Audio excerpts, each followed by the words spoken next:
nzikiriza tusaasira ensi olw'omutukuvu Papa Katonda gwe yajjuludde ku myaka 88 kyabadde kikangabwa kinene nnyo eri bannaffe ab'enzikiriza y'Ekikristo ne bannansi bonna. Well, mwanga yagenti bagenda balumba. Yeah, of course. Oba bagwa bagwe nenga balina okubalumba. Baba wadde nnaku asatu betonde or else they face their wrath. That's where Nupu goes wrong. Inade manyi mwanga agenda fulumya program ya kulumba mu 7. Tugenda mulumba. Kabale tukoze bwe tuti. Embalala tukoze bwe tuti. Ejindi tukoze bwe tuti. Nekikolaga nti struggle bachagira birono. Basegona bayite bagenda mu arrangement ya Nupu. Baini bakola wekyabwe wakiri ne bayingira buyingizi alliances no bakola alliances. How can Joyce bagala be an issue? Joyce Honorable Joyce abere issue ya stronger na manyi Joyce bagala genda kutulaba jago fukamire botafukamire ogenda kulaba ebikuwirigira kyebicha nandi badde ndoza fatuwa yandi badde erogeroza ku bitundu biri Nupu byetaya wangula tubikutte tutya bano musobo balekamu yenze Haji Arun omusomi w'edduwa asangibwe Bulumaji ku luguudo lw'Ejjinja nkola ku bintu ebyenjawulo ng'emuli endwadde zitawaanya abantu aba bulijjo nkola kwabo bonna abalina ebizibu mu mukwano bw'oba olina ebizibu mu mukwano jangu gyendi neeyonera nsobole okumalira ensonga kola ku mikisa egy'emirimu nkola kwabo abaagala okugenda ebweru muntu nk'okozesebwa amajini okozesebwa saitwani ebyo byonna mbikolako sobola okukozesa ennamba z'olaba ku screen oba okuweereza Assalamu alaikum wa rahmatullahi wa barakatuh. Mwebale abakoze mwebale kuzukka naffe mwebale kwatagana naffe one on one mu kizungirizi ne Honorable Mubarak Munyagwa mugati gwa bata Adam Kungu gange gwanga lirimu ebintu bingi era tugenda kuba tubitunulira Nupu ngayita mu Muhammad Muwanga Kivumbi baweze bawadde quote and quote barebo MPs babagenda tugenda kubalumba and quote and quote kimafia naku asatu nga babaka ba parliament abalowoozi bokubera bayikira bw'ekibiina ngamaze okwetondera president w'ekibiina kino n'ekibiina okutwaliza awamu Muhammad Muwanga Kivumbi deputy president wa NUP bwati bwe yagambye tugenda kuteekawo nyesira Papa alayizibwa awumuzibwa oba agenda kubeera nga aziikibwa ku lunaku olw'omukaaga Musaasire Papa Francis agenda kubanga aziikibwa ku lw'omukaaga era nga lw'omukaaga luno bambi tujja kuba twongera okugoberera n'okutuusaako ensonga bwe zitambula ate bw'otunuulira ebifa mu ggwanga erya Burkina Faso Captain Traore bategeeza nti ye bafoirinze attempt ey'okumumamula mu bukulembeze ngenda kuza mwezi 16 omwezi guno gwennyini jukira nti ena attempt eringa ya mulundi gwa kuna okuvanga naye ajja mu bukulembeze mu 2022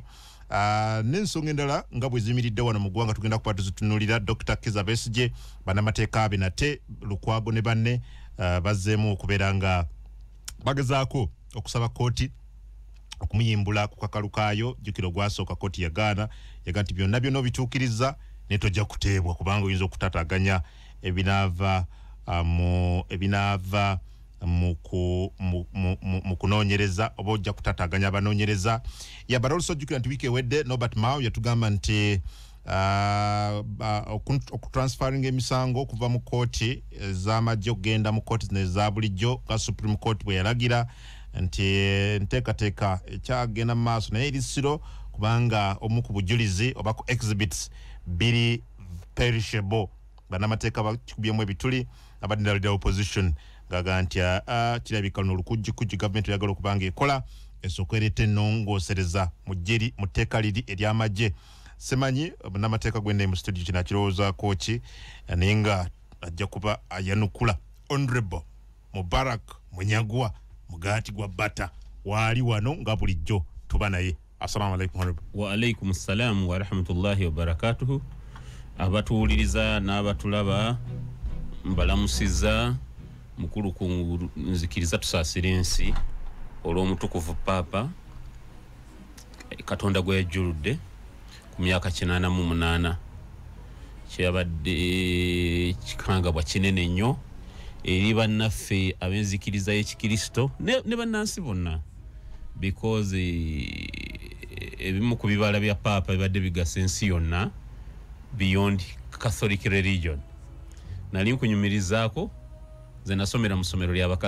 masomero agamu ge nasomera mu erimu lyali abakatuliki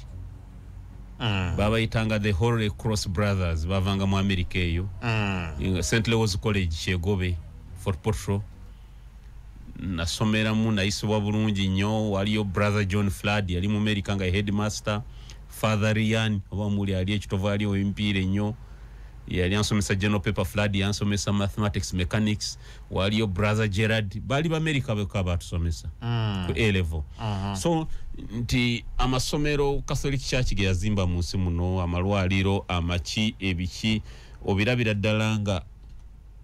ebibale biva mu Catholic Church babitaasa ensi yonna ng'ogyeko n'ekyo Papa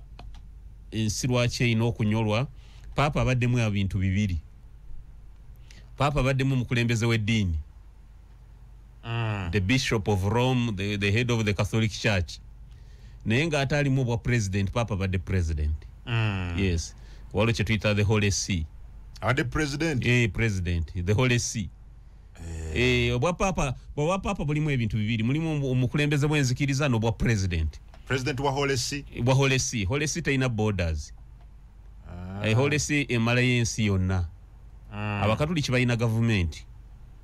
gye bayita the Holy See buli awali omukatuliki buli awali Catholic Church wogiraba gavumenti yewe ekolawo neera Papa abadde head of state ng'alina ambassadors mu mawanga agasoba 108 ng'alina ne secretary of state kati atambuza Vatican the cardinal secretary of state bamwita Petro something cardinal abadde secretary of state Papa abadde ne ambassadors so head of state yafudde head of the Catholic Church yafudde however njagala abatulaba bafune ekyokuyigira ku Papa naddala abakulembeze baffe Papa abadde muntu wa kusatu mu nsi okuba ow'amaanyi muntu wa kusatu asooka president wa America ye muntu asinga okuba w'amaanyi mu nsi yonna owokubiri Katikkiro gundi wa Bungereza kabaka wa Bungereza king anti kabaka wa Bungereza president wa nsi ziri ze nakugamba endala ozerabidde kabaka wa Bungereza yabeera kabaka wa Australia yabeera kabaka wa Canada yabeera kabaka wa New Zealand kate no jogattako rims endala always baita rims the Commonwealth rims Jamaica tebalina president Jamaica babana prime minister rims obwo rims ezenjawulo Papua New Guinea bachibi kinti nga neera kabaka wa Bungereza ye head of state so yewokubiri Papa ye muntu owokusatu mu political heads I'm even wondering njomuyita political head Papa badde political head oyagala tokyagala neera Papa buli wabadde abonekako ku St. Peter's Basilica wabaddengawo guard of honor ayina gye eri mukolera guard of honor guard of honor the Swiss guards amaje ga Papa anti begava ba Swiss ino kwango va Switzerland okubeera mu gye lya Papa the Swiss yagamaje gola highly trained bakamando bada mukolera guard of honor Papa akyala n'otakuba mizinga kati goloza abakayidinali wa bulijjo gwe bakubira emizinga abadde head of state munsi abadde head of state owokusatu mu maanyi you see Catholic Church ya evolvinga ngeva mu Roman Empire wasoma ko Roman Empire fe mu Qur'ani Allah empire gye yasinga okwogera ku empire ya Baroma mu Qur'ani tuyina mu sura ekwata ku Baroma bagita surati Rumi go George some aye soka egamba alif lam mim guribat Rumi fi adna li ardi Allah ali ayogera ku empire ya Baroma ngegudde yagamba Nabi Muhammad sallallahu alaihi wasallam nti Abaroma empire yabwe egudde baba wangudde mu nsi eyo kumpi kubanga Muhammad yetenza bitegeera yali Saudi nga tewaliwo masimu tewaliwo kina Abaroma bali mu ntalo bo bali babwangudde nga the Ottoman Empire yebakubye mu century ey'omukaaga Allah n'agamba Nabi Muhammad n'amugamba guribati Rumi abaroma babawangudde munsi eyokumpi naye n'abagamba ababaroma n'agamba Nabi Muhammad sallallahu alaihi wasallam n'amugamba abaroma bajja kuddanga bamaanyi bamamiresi kino kati Allah yali atubulira Holesi ntejja kudda kakati Holesi eyo kumanya yabyafaayo kanchikuwe olaba wali St Peter's Basilica agenda okuzikibwa Yesu bw'amala okugenda mu ggulu abayigirizwa bwe 12 omu yeetugaya mulyamu olukwe bati 11 baasaasaana buli omu n'akwataliye gwe alinga yalekago obukulembeze w'abayigiriza Peter ye agenda Italy Rome gye yasibira nera wolaba St Peter's Basilica balowooza nti weyattirwa wenyini ate weyaziikirwa weyazikibwawo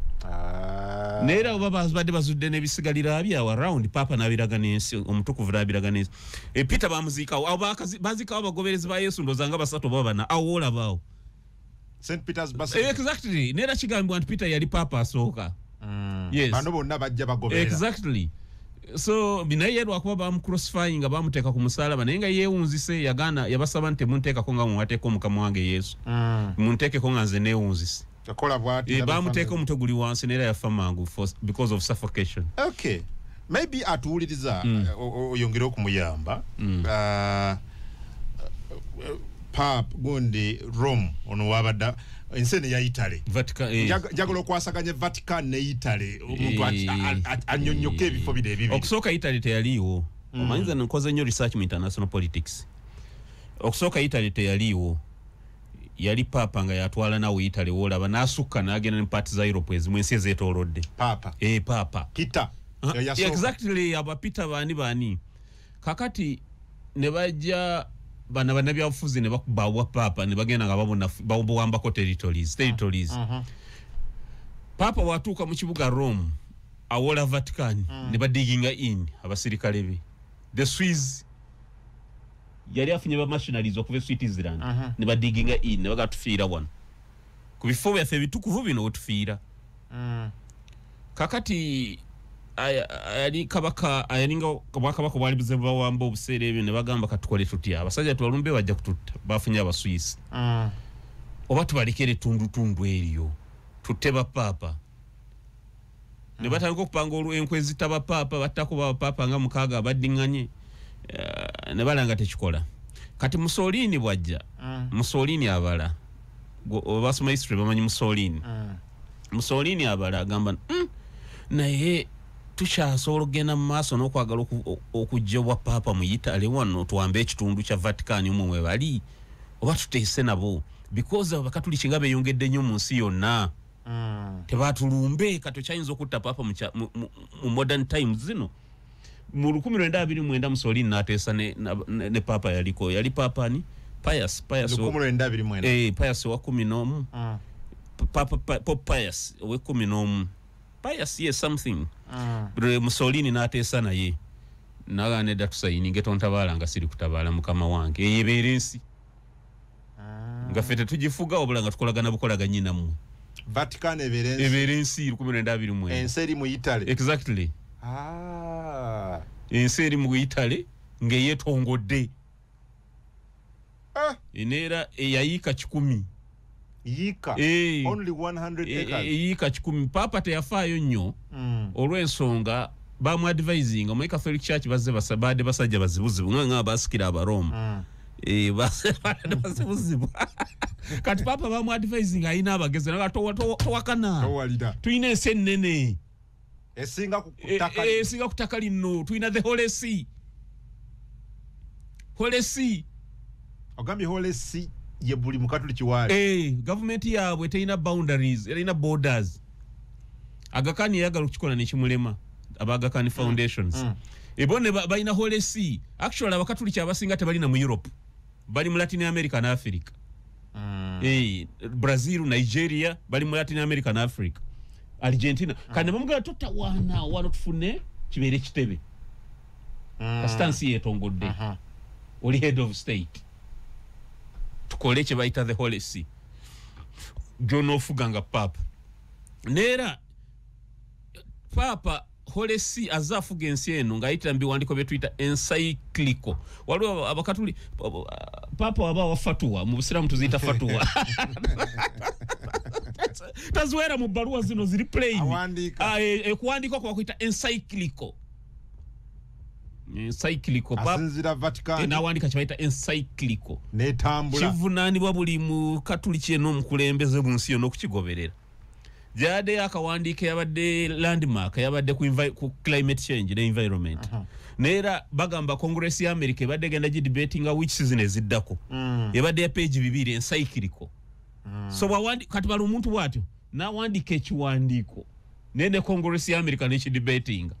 teko kubanga wa aba wamanyi he's very powerful very powerful oboyagala batokiri toyagala so ne bamuga papa ne bamugamba yaliko obudde tugotofaayo tukikole tutyo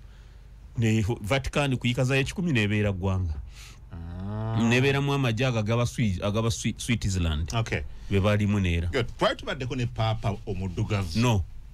papa soso okuvebwerwa Europe abadde ono avude owa Argentina owa Latin America yes ono omugenzi ka yes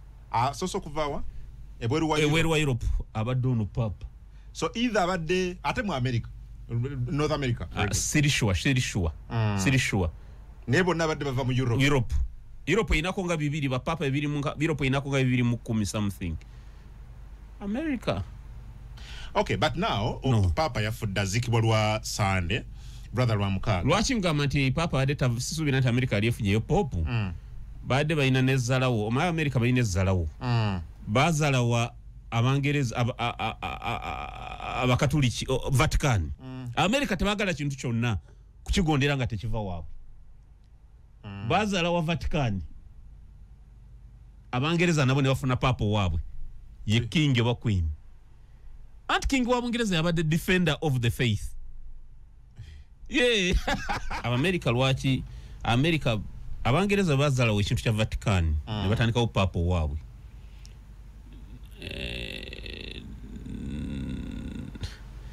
anyway tetujja kuyingira mu depth mulimu abantu bayimani enene nga boyogera ekintu ekitali kirungi ku ddiini awo anyiga naye ne batandika papa waabwe n'Abamerika abo ne baagala bazalawe bibiri bazalawe Vatican bazalawe ne Bungereza ne America ne yesanga nge ina abakatuliki banje ewaayo ina Protestant banje abasengukirayo kane bigisobera nere mubagambe bya Kennedy I think kuba yali mukatuliki bwo kigambi wa isaleji nere what will the vice president wa America namulabi bayadabuza papa yakutte mu nsawo does that mean anything America ewabwe tebabyagala ebyo byakyayo Obama ne Biden yagende wa papa wa Biden yali mukatuliki nasabe mukumuwe mikisa ne bamuwa mukisa nga ali mu kamera anti bakuofu kamide ne bamuwa mukisa nga ali mu kamera kyanyiza America okufa obufi kama uliraba Obama yagende Saudi Arabia olokuba Obama iwawe basiramu tato yali musiramu nabe wabo kati yagende Saudi Arabia yali abuza kabaka wa Saudi Arabia na bowinga mu katono bwati musajja mukuru ngabuza Obama wampisa nnyo Obama ne Biden olufirika na ase olufirika aba Democrats bakaka kati yali abuza kabaka wa Saudi Arabia na bowinga mu katono bwati Nuno musajja we Kenya oleta chali mu America president wa America noba ngomuzo mutobera ku sino obowinga how come kijja kiti ekyo so Vance on vice president yati deskande wabwe chovola yakutemusa yazimbye okulaga America nti omulabye omulaye namba 2 waffe walaze nti yewo kuntiko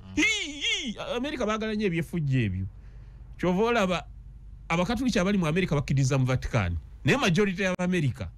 tebagala kuba buli nti wali eddiini era buno bulokole bali ba forging the way forward okulaba nga bafuna sort of a state religion ya America lwa ideologies neziba kwati wali hinged nnyo kwa ideology abakatuliki ideology yabwe ngumu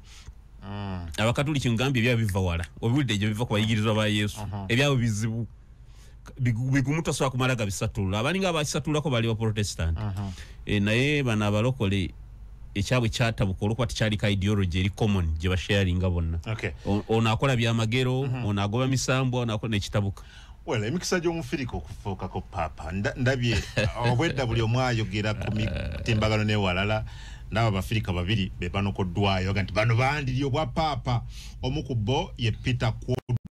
Appiah Turkson munansi wa ggwanga erya Ghana myaka 76 again waliwo munansi w'eggwanga erya DR Congo amanyiddwa nga Fridolina Ambongo Besungu era naye wedda atunuulirwa oyo bana ababiri kisoboka abantu abalonda papa bakadinoza abali wansi y'emyaka 8 basajja bategeevu nnyo omanye omuntu okubeera faaza bamusomesa ebintu bingi abo bafaaza tobagende kitono faaza asoma eddiini n'asoma n'ebyobufuzi by'ensi teri faaza musiru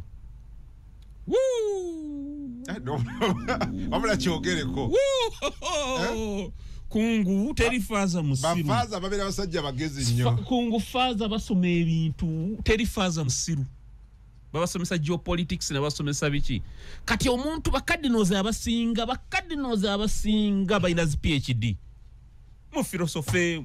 mu diplomacy mu ki be balonda kati ekishangu nnyo nga bali kalanchi okukyekannyamu kubanga abakatuliki abasinga mu nsi bali mu Latin America na Africa tibanaye tukumide tia Catholic Church okusigala nga y'amaanyi tubalage nti tuli basosoze tukiwunzike kati bwanga basinga bali mu Latin America na Africa how come nti ate bapapa basinga bava mu Europe anti bakadino mu Africa bakadinali sibanji ne mu Latin America si buli gwanga nti lina kalidinali nafe tulina wano fe tulina kumbe efe yani owekitiibwa kalidinali Wamala I think yes erinye Emmanuel yes nayo ona yakafa teyabadde kalidinali kalidinali ranka nene muholesi nga bono ne ba Major General tetwalina ko ba Major General Uganda ba lieutenant ba generals Uganda full general nga bali mukaaga naye nga abana bava mu region yemu ngena wala baina babiri ngena wala wali bava Jeje Odongo na Moses Ali sibo kyali ne ba kalidinali kati balenga ranka ya 4-star general muholesi ofe ye Cardinal Emmanuel Wamala exactly nesi buli gwanga nti lina kalidinali akachenda mu 8 esi buli gwanga nti lina kalidinali fe tulina omu yekka yes so ba Cardinal balina okutuula abatanaweza myaka 8 conclave y'abakadino abatanaweza myaka 8 conclave y'abakadino so suke 8 totulayo be batuula kati wafika katagenda kutuula tawekitiibwa ayinza obutagenda talabe katagenda mpozi gada yagenda nga ex official maybe naye abalonda balina kuba nga Cardinal but wansi wa myaka 8 exactly be batuula mu conclave y'abakadinozi ojja okola research policy njakuwa ku bitabo byange bya international law ne international politics igwanga zibu nnyo igwanga ly'abakatuliki eryo zibu naye tetugenda nnyo tuleka kusimayo nnyo so kisoboka abafirika abaffe bano wakiri omu ku bo yes abakalidinali basobola okulonda omufirika kinawulika kitya nti papa mufirika bajja kikola so kitegeeza tugeze Turkson ono munaggana nze bayire gwe nalyetaaza oba omukongo ate omukongo alina buzibu kinayetayina okufuuka papa nkuba bakafaananyi nga atudde wali kati yabafuka president w'ensi eyo Holesi yabeera commander in chief wa Holesi agendeyo Vatican nere wabeera bajja mujja kaga amanya ge alonda amalala gayagala ate ono bagambye erinnya lyazaalirwa nabe Francis yabadde Francisco okuva mu buzaale bwenedda eryo alifuna bufunyi jafuna eddinya eddala alyambale atuula mu Vatican nga yasalawo abeere ne secretary of state ono aliko nga bw'aba avaayo n'alabika ku St Peter's Basilica mu ddirisa eryo naye tetugendayo tuyinza okukozesa ebigambo bwaliwo nalyo bayita omanyi buli kyolaba mu Vatican mu St Peter buli kyolaba mu Vatican kiina a special name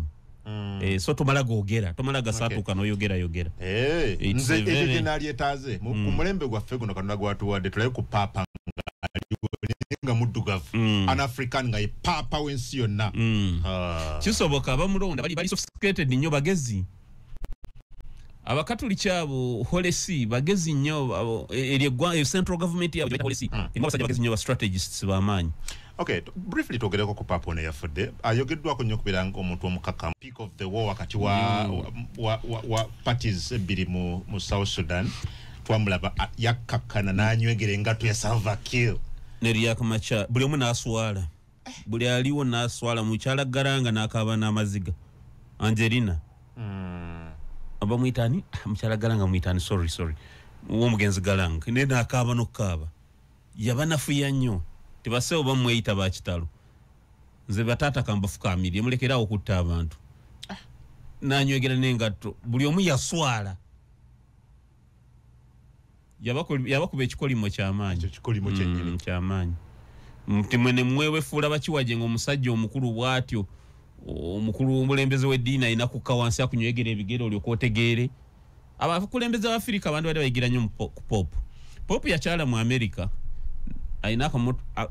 abatuuliza mu nsonyiwe ebyemba njogedde ebitakwatagana nenja kayita kamotoka kubanga ali katono mu saizi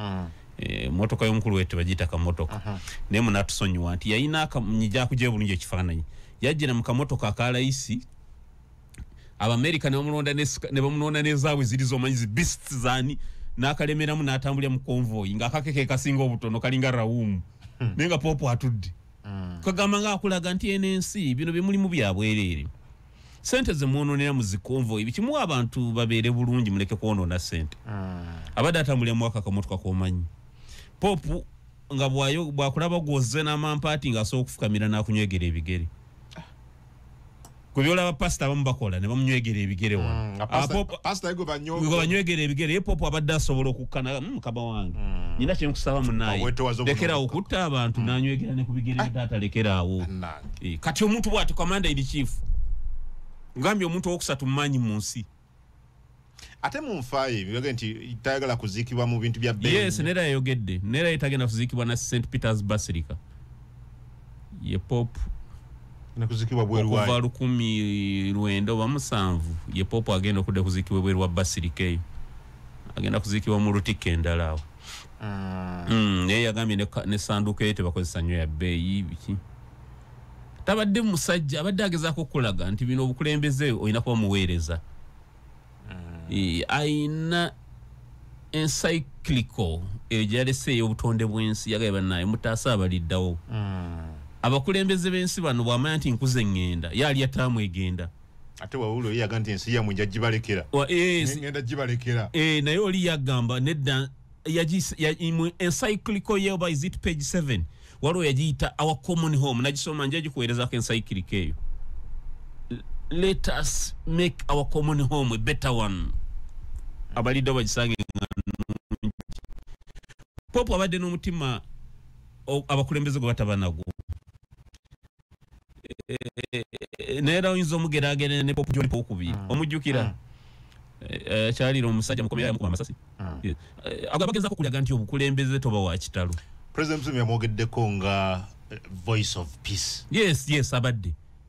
ate nga wosuubirira nti yandibadde nekyekubira you see mu nsi mulimu hypocrisy ow'ekika ekyawaggulu nti ensi ebadde etambula nti America kyewagira ensi endala abalala bona kyebawagira naye Popu kati kankulage ng'Egaza wadde gwe abamu badde balaba Hamasi ng'abatujju ate Popu adde awagira nga nedda Abaisirairi nedda kisusse mu ebyo mu bikombeko yes omuntu gw'oliraba nga waliwo akasamba tukoba okusika omuguwa n'ava kuw'amaanyi n'awagira omunafu oyo omuntu aba atya muntu omu aba atya Katonda naye bannaddiini be tulina omulembe gwa leero neera bafune ekyokulabirako bano bannaddiini baffe ababeera mu mawanga gano agalimu injustice ne muddukira mu bakulembeze okubasaba mu motoka biki Popu mufuneko ekyokuyigirako katujja muli constituency nga mulimu aba National Unity Platform nga wano tebazze tebawadde na apology ezo mubagambe bonna tujja era sebo president jagala kusaba zino constituency wammanga tugendeyo mangu nnyo tutekeyo ababaka tubasalewo ng'obudde bukyali zezino wammanga Masaka municipality muntegedde bulungi kimanya kyabaki kimanya kyaki kachi muzimanyi mwe muzogera nga nze nsirise kale muge emukono eriwo waliwo ey'omulenzi gwe bayita Jime eyo is a vacant constituency tugenda girumba na mutima naki n'otujogajoga nti gwe wa National Unity Platform owagira lino litala lya Museveni etamiivu osobola tujoga kwenkanawa ne tukuwagira notakoma kuwagira Museveni neno ogamba nti muhozi kaine ki mukanyego amanye ebizibu by'eggwanga eno endala mumpulirize bulungi endala bagiyitaani ani Entebbe Kawempe South wano wetuli owali ekitebe kyaffe eyo constituency mu National Unity Platform saba president eri empty tugenda giteekako omuntu nalo na mutima naki era president zino zenjogera zo njagala tuzisalawo mangu tetugenda kulinda mwaka gujja biki tuzitandikeko endala mugamba eki eyani ngenda mukungwe eri mwani oyo eyo naye eri empute zenjogerako abalimu bw'oba olira ng'okyali na National Unity Platform president nkusaba obawo omwezi gumu gweki gwokka abenenye abatenenya oba tetugwa tugenda balumba nalo na mutima naki kubanga ebyobufuzi bye tulimu. Can you afford 5 more years of Museveni? Musobola okugumikiriza ku baana baffe be basse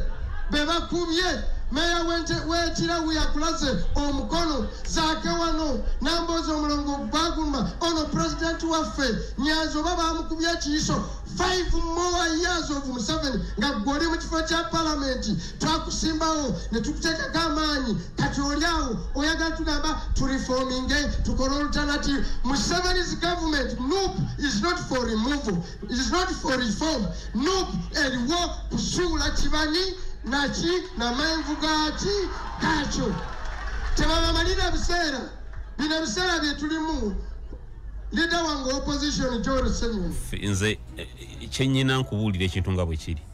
kati wengamba nti papa badde atambulira mu motoka bweti tena abakulembeze bejala mbasiina gwe neekubidde nti bagwempalana reality ge mazima papa motoka gyadde atambuliramu ya layisi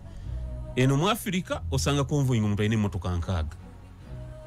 kati eyo sinza toyinza kukindenya ate lwakyo kwamba obanga nenyanza okwogera amazima twakyoyogera amazima yes nsobola okubuulira nti abakulembeze affe b'eddiini balina obuzibu ebuti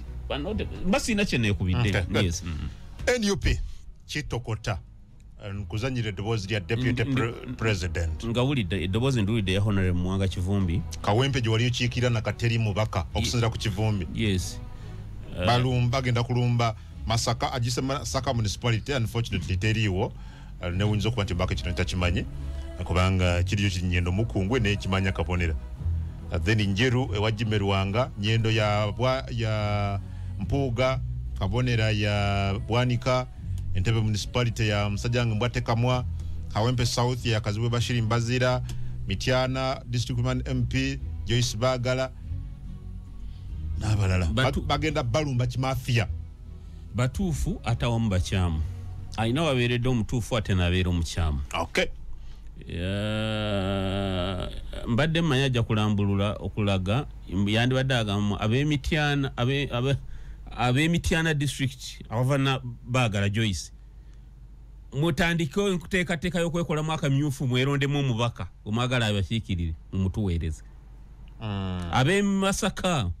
muteeke structures zaffe mwerondemu omubaka ebbanga lye banaamala nga bakyalonda ababaka candidates babalondera ku headquarter tebajja kuva mu kukaaba ebbanga ly'omala ng'olonda bacandidates nga kwesigamye ku nguzi bantu balubatu bebasalawo bajja kaaba nnyo.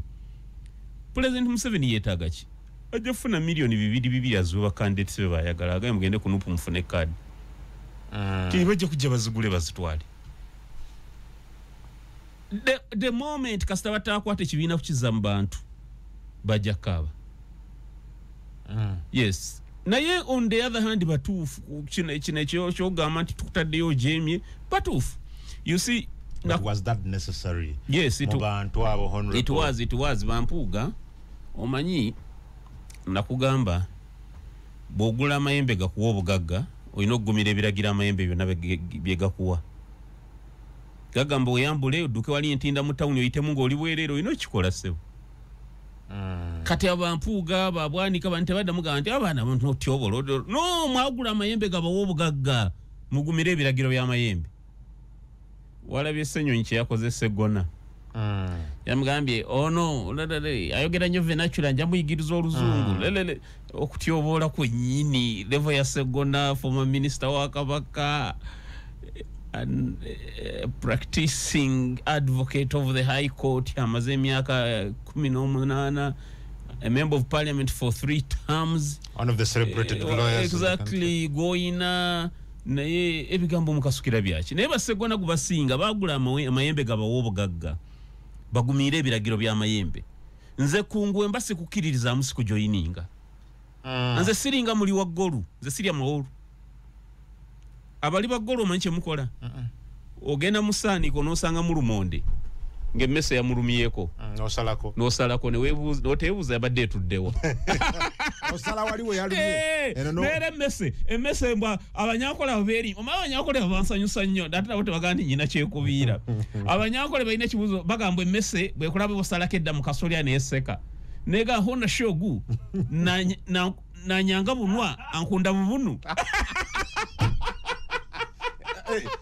Olugero luganje mese ekoleta mbwe mese dawali ebbali ngekulaba osala werumye lulitya mu Lunyankole nguhona shogu na nyanga bunwa ankunda bubunu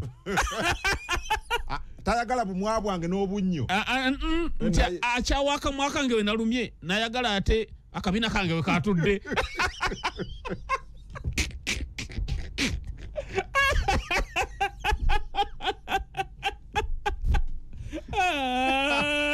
Emmese dawali nezogera mu Lunyankole ngona shogu na nyanga bunwa ankunda bunu.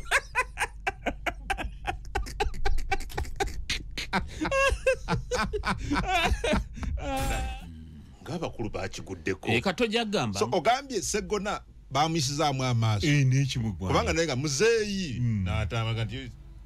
yamuyigiriza oluzungu. Maybe it was a light moment. Maybe they were having a light moment. Kuba kujeregerera. You see,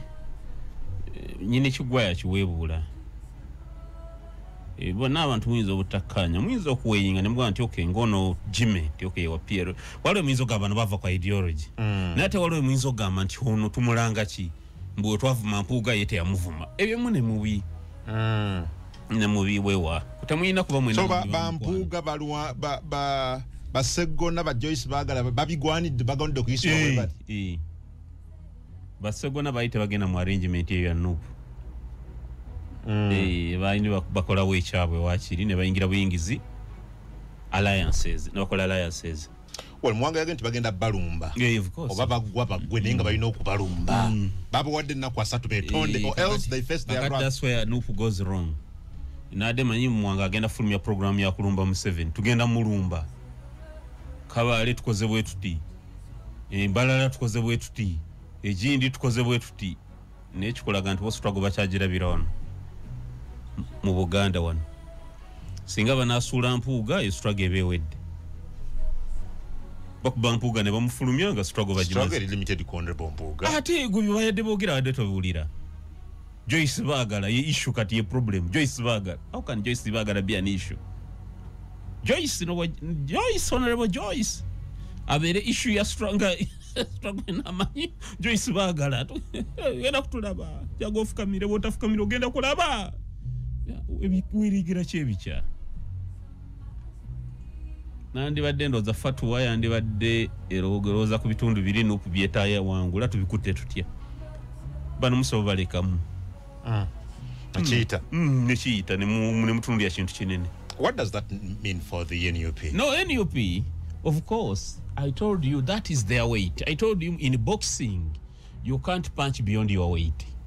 DP yakola DP ne after 96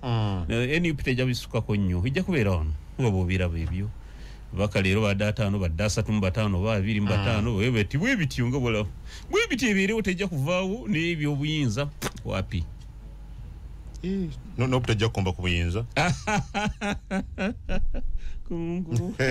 ampuliriza katujje sandikira tava ku radio 4 banganye kyekubira kwago ya ngentatu bagala kuddamu kusaba bayimbula kaluka court. Do you think this time round kiyinza okuvaamu ebibala okusaba bail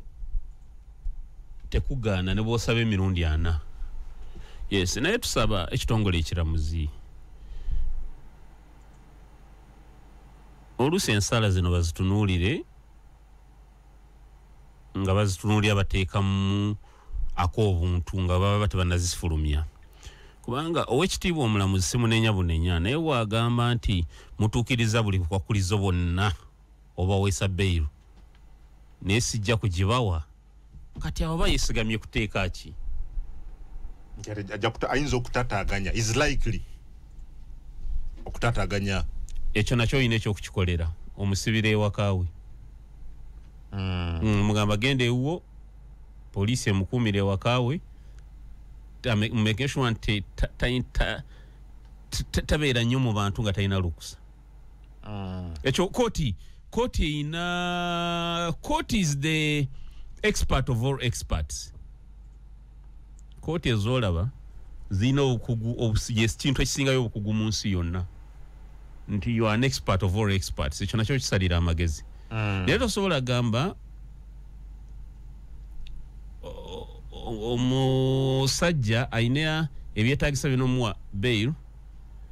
the special circumstances waliwo kye tuyita the Trial and Indictment Act section 14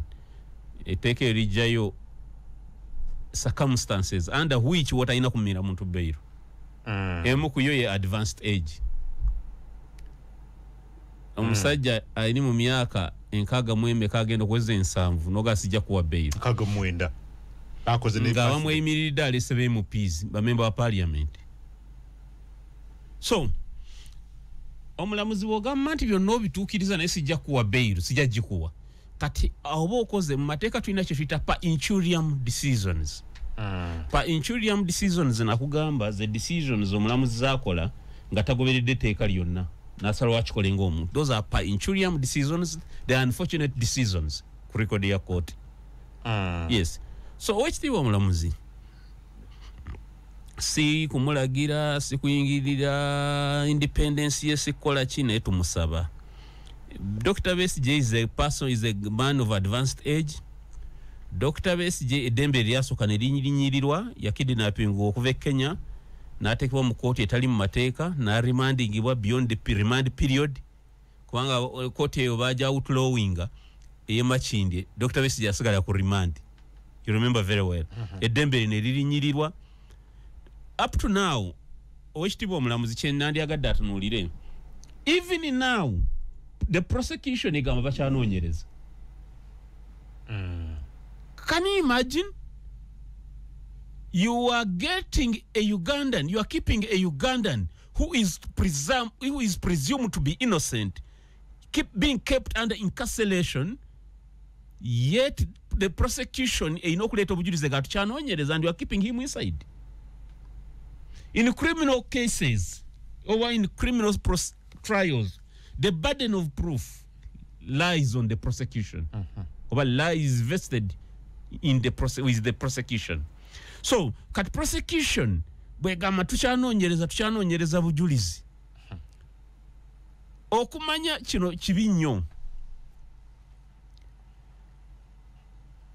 Prosecution balina n'ebintu byali mukola muganda nge council birivumbuka. Ayina ebintu byali mukola naye ng'olaba byakutwala butwazi budde.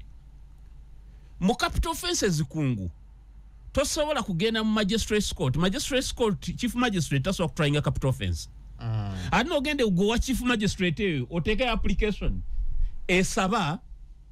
nti essimu z'abano abawaabirwa abali wano twagala kuzikebera tujjemu obujulizi ng'okikolera mu magistrates court okimanyi tekisoboka. The law doesn't allow. What a magistrate can do in capital offenses is to mention the case Uganda versus so and so. nera kigano okugamba temwewozaako temukola ki eno ko teina kye tuyita jurisdiction kuwulira musango omwe naye bano balaba ababirivumbuka balina ebintu byebakola nga babikola just kutwala budde akimanyi ne order gyali mu kusaba magistrate court teina buyinza kati ayagala bagimumme mbw ajulire ng'obudde butambula Dr. Besigye nga bwali eruzira. I think NRM chose oluvannyuma okukwata President Museveni oluvannyuma okukwata Dr. Besigye nga talina musango bakola decision okumusiba ebbanga nga tewali musango gumusaiddwa naye bamukipingeyo. I think that's what they after. Temusobola kumenya amateeka gonna ne mugamenya. So chances are high that they will not be successful as well. Most likely, unfortunately so. So golaba Dr. Besigye era wachogero bawano. Golaba Dr. Besigye okubera mukobera mpaka nga nakalukawe. Ekisoboka basobola kikola. That would be very unfortunate. That's it sobola kikola. You see, Dr. Besigye obutagenda kwegayirira na kwetonda kibaluma. Kiruma President Museveni up to now. Abantu bonna beetonze ne bafukamira ne beetonda gwe gwani we nani. Nokusigala nga bagabana you dictatorship bana binabyo baluma. But ebyo ne bibakulimba limbe ebyo biki kufanze nasuubira omusajja gwe mwana ne Kenya. Mumulete nga temulinze nakudda. Nasuubira nti obujulizi bw'omwina nowe Mindi Asena. Bamuletera ku misango mirala. Ejukira baro ya president. Ngagamba temubuuza Besigye yakwatiddwa ki. Kigwera mu kooti. Mulinde try etandike. Kati okitibola ki try etandike. Emisanga nti gyakyuka n'okukyuka. Kati bali ku treason bali batugamba byakulwanyisa kati bali ku treason. Mubeere fair. Nze nalowooza omusajja gwe munonye Nairobi mugenda kujewe mulumbe wo mujeyo emundu zi machine gani mugende no muzitinkule ziyazika mutaka obujuli okuwulira omusango kutandike. Up to now kati birivumbuka tugamba muleke bakyali mu kunonyereza. Mutuleke tukebera amasimu ge. Kali imagine. Kulaije natunulira muganda wange Kulaije ngagamba twine ebintu bingi bye twitasize ensi eno. Seno tugitasize ebintu bingi mbabulira. Mwebe mutamanyi. Mwebe mutamanyi. Mune mugero olimi olutisa nga mulinga abalaga nti Besigye bayadaga kusanya wonsi. By now twandwale tusubira nti omusango ade gwatandise okuwulirwa nga n'obujulizi buyika buyisi n'abajulizi. Si kituufu nti ensi ezikulakulanye zonna teziri mu bibiina bya bufuzi. Mulimu ezirimu ebibiina by'obufuzi ate zikulakulanye nazo. Yes, Magufuli Tanzania much as nayo ya opposition jeri ni Kenya wali ebibiina by'obufuzi naye wakulakulanye okusinga wano. So ate Burundi sibya amanyi nnyo neera okulakulana nti wakulakulanye. One of the poorest countries. Yes, so kyengeza kutegeeza Jajja Boda nti naye referendum jayogera ko President Museveni tatanko bina byabufuzi bino mutima mulungi sina kyekubiira. Naye Jajja Boda simanyi oba wagira NRM naye mukamawo aluddeko nnyo n'akola ensobi nnyingi. Ne referendum jayogera President Museveni teyatambula agamba ne tugulewo ebibiina by'obufuzi bijje mu referendum. Yagenda agamba no tubejjeko. Ekigambo tubejjeko kitegeeza yasigadde mu nkola yeeri. Bano tubejjeko bagende bana bagala ebibiina tubejjeko. Ye takkiriza nti ali mu bibiina byabufuzi bingi. So Jajja Boda mwebaza please tuli happy nti obeera ku program yaffe naye siina kyekubiira nza always tell you ekintu nga bwe kiri. Good. Tubage basibe bulungi. Bannaye musibe bulungi mubeere bulungi. Abannaffe abakatuli kibye twogeddemu nga tebikuulikira bulungi tusonyiwe ne olusife abasoma ebitabo. Olusife we tuba tubirabyo tubyogera. Mukama Katonda abakuume. Amina mwebale abatugoberedde programu ekomekerezeddwa wano yale